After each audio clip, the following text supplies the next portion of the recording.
में नहीं करे दवाई बाबा बताई ना कौन उपाय तनी ध्यान दीही हमरा जैसे नहरी पर ए गोरी एगो टोटर मकल अच्छा धर ध्यान होई कल्याण होली हो ए गोरी एगो टोटर मकल हाथ फेरो ना पिचकारी पर ए गोरी एगो टोटर मकल हाथ फेरो न पिचकारी को होली है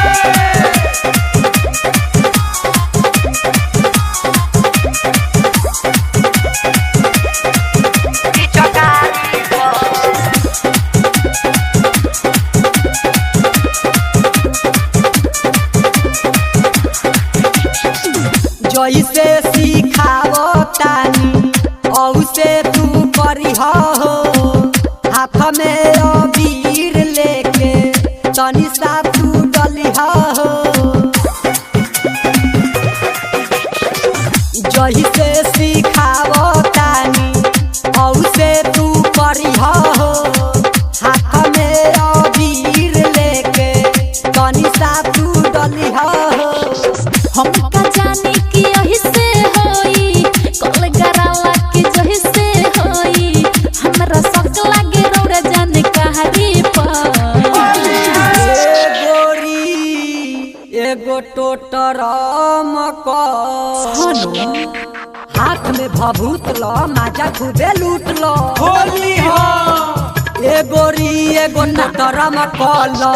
हाथ फेरो ना पिचकारी पर ए गोरी एगो टोटर मकल हाथ फेरो न पिचकारी को होली है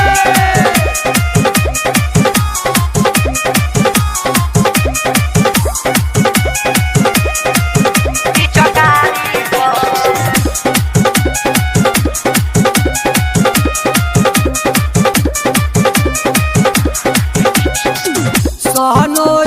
जय कुमार के नियम तो निकल मन जोग ए गोरी मिली ताहर फल तीन सौ पप्पू के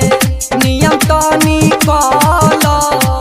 मन जोग ए गोरी मिली ताहर फल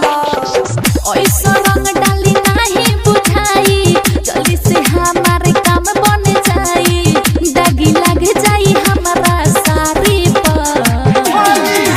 ए गोरी बोला। एगो टोटर मकल